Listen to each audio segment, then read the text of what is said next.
All right, gang, I am off to the cinema this incredibly frosty but sunny Sunday afternoon to go check out Rules Don't Apply. When you told me the rules don't apply to me, you know, they don't apply to you either. Question, do they or do they not apply? I need to know. Why am I seeing this particular film that 99.9% of people that I've spoken with don't even know of its existence? Well, I'll tell you why. This film is directed by Warren Beatty, and he also stars in the film. Have you heard from people that I'm crazy? And Warren Beatty hasn't directed a movie in nearly 20 years. The last film he directed was 1998's Bulworth, which is a very underrated political satire. You can have a billion-man march. If you don't put down that malt liquor and chicken wings and get behind somebody other than a running back who stabs his wife, you're never going to get rid of somebody like me. If you have never seen Bulworth, I think you owe it to yourself to check it out. I think it is highly prophetic of the toxic social political times that we live in right now. Previous to that, he directed Bugsy and Dick Tracy, so he's really only directed 3 films since the early 90s. Cut the commercial, cut the commercial, cut the commercial. Okay. He hasn't starred in a film since 2001's Town and Country, the colossal critical and box office bomb that was Town and Country. And I think that film's lack of success overall, I think, hurt Beatty's willingness to participate in more films going forward. I'm just speculating. So those are some of the main reasons why I'm really interested to see this particular film. Also, it's a period drama, also set in the Hollywood of yesteryear. It's also about Howard Hughes, which is kind of compelling to me. Come in with the milk. Come in with the milk. Come in with the milk. Come in with the milk. Also, the film stars Alden Ehrenreich. And if you don't know who that is, he was recently cast to play the young Han Solo in the upcoming Star Wars standalone film. I don't want to get off on a rant or on a side note, but I am really kind of worried about a Han Solo standalone film that does not star Harrison Ford. I'm having a very difficult time processing my feelings about it.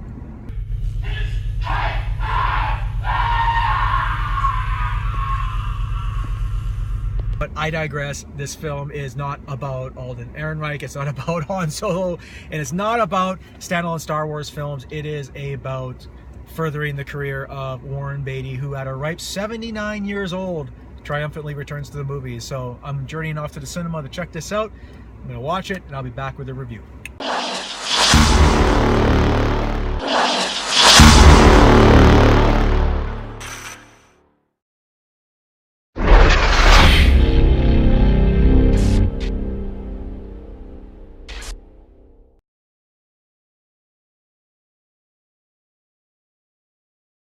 Okay, 3 things I learned after watching Rules Don't Apply. 1, Warren Beatty is still a movie star. 2, Howard Hughes was a crazy mofo. Come in with the milk. Come in with the milk. Come in with the milk. Come in with the milk. And 3, Alden Ehrenreich, he could play Han Solo. Well, that's a little, I'm still got some anxiety about that standalone Han Solo film. This is a compellingly flawed movie. And I say that with a bit of hesitation because there are moments, individual key moments of, pure greatness in the film. But at the same time, it is a very messy and jumbled and ill-focused effort from Warren Beatty. Cut the commercial, cut the commercial, cut the commercial. Okay. It takes place in the early to mid 60s, and it's sort of, it's bookended in the present, so to speak, and then the middle sections are all a flashback leading up to the very first scene in the movie. And it's essentially about this very young woman played by Lily Collins who has aspirations of becoming a big Hollywood star, working under contract for Howard Hughes, who is played by Warren Beatty. I decided when I won a talent contest that maybe I'd give it a go in Hollywood. And when she comes to Hollywood, obviously she's kind of overblown by the whole sort of hypnotic aura that, you know, it has upon a young and impressionable woman like her. Interestingly, there's a lot of women that are all vying for the same position, despite the fact that none of them have even met the incredibly reclusive and crazy as fuck Come in with the milk. Howard Hughes. Even Hughes's aides and limousine drivers, one played by Alden Ehrenreich, has never had a face-to-face meeting with Hughes, but nevertheless he does everything that he asks, and he basically chauffeurs Collins' character around. Hi, I'm Frank. Hi. 2 weeks in Los Angeles, you're working for Howard Hughes. No harm having high hopes, ma'am. The title refers to Collins' character's concerns about whether or not she really has the prerequisite traits to make it as a Hollywood star, or can she buck the trends and also sort of subvert the status quo rules in order to make it. I mean, wouldn't you say in Hollywood as a rule, when you've been here as long as I have, that you should have already more or less shown what you can do? Let's be honest, maybe I'm not the right girl for this. I mean, aren't you supposed to have big bosoms and be sexy and casual about everything? You're an exception. The rules don't apply to you. This film, it has an all-star studded cast. I mean, just look at the trailer and look at the actual people that are in this film. It's You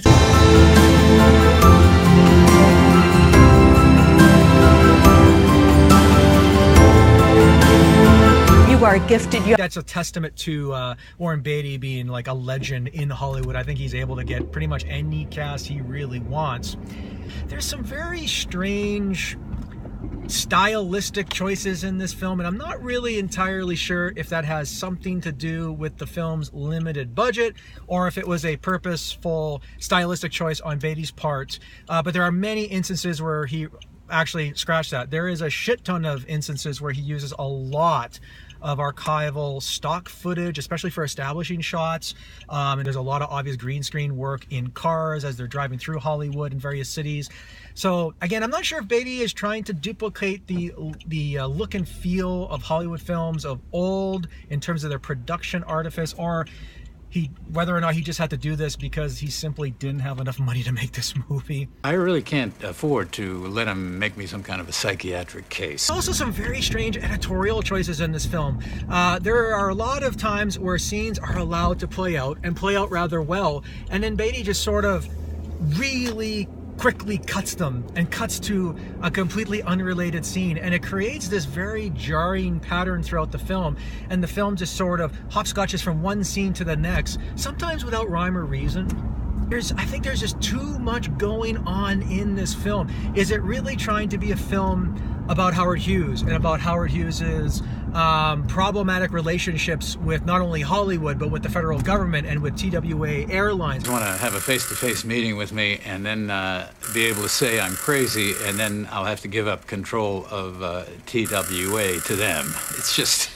Or is it a film about Hughes's obsession with the young women that he's trying to get under contract for his future film projects? Or Do you have any idea how many houses he has for actresses under contract? Something like 14. More like 22. More like 26. Or is it a film about Lily Collins and her journey of maturation during her experiences with Howard Hughes and in Hollywood? Well, that's ridiculous. And you have all your own people around you who you know you can trust. Is it a film about the chauffeur and his relationship with Lily Collins and how that informs his decisions in terms of his working relationship with Hughes? If anybody working for me wants to strike up a relationship with one of our contract actresses, I have to fire him. There is so much going on in this film, and sometimes it doesn't feel like it's trying to hone in on any one particular subplot. The performances are actually very strong in Rules Don't Apply. Lily Collins is not an actress that I've particularly admired. I mean, based on her few films that I've seen her in, I haven't really developed a very strong opinion of her as a performer. I mean, films like Mirror, Mirror and The Mortal Instruments, really forgettable. But she really carries herself with a lot of poise in this film, and I think it's one of her strongest performances. And I can't really act, I can't dance, I can write songs, but I can't really sing. A movie actress should sing songs, not write them. Wouldn't you say that's true? She's able to hold her own in scenes opposite of a Hollywood icon like Warren Beatty. That's pretty damn amazing. Alden Ehrenreich, he's like the love child of James Dean and Harrison Ford, just in terms of his physical look. So if the guy wants to play Han Solo, he's got the face for it, I'll say that. The poor man, he's got to deal with these TWA stockholders who are crabbing about moving from propellers to jets. At the same time, he now has to convince the United States Senate that the Hercules can fly. He's also got a very sort of tricky performance task in the film, because he has to sort of play this character that emotionally seems vested in wanting to be with Collins' character, but at the same time, he also has some sort of a misplaced loyalty to be Hughes' servant at every beck and call. Mr. Hughes, Victor Hugo once said, "There's nothing so powerful as an idea whose time has come." Is that banana nut? Banana nut, sir, yeah. The film has so many great character beats and character moments that I really admired, and Beatty, seeing as he's also not only a director but an actor, he really understands how performances can really make or break a scene. So on a performance level, this film is very, very strong. Of course, let's not forget about Beatty. Like, Beatty, for a guy who's pushing 80, I mean, he looks fantastic. He is a handsome man, even at a point in his career where he probably should be retired and in a care home facility. You're not crazy. You're an exception. You make an old guy courageous, Marla. I am finally going to do something that I haven't done for far too long. He's also oddly about 15, 20 years too old to play Howard Hughes at this particular time in his life and career, but nevertheless, he really immerses himself in the character, and he really goes for broke at showing a warts and all portrait of this incredibly intelligent, daring, risky, but deeply troubled and mentally unstable human being. Mr. Hughes, the White House is calling you. I want banana nut ice cream.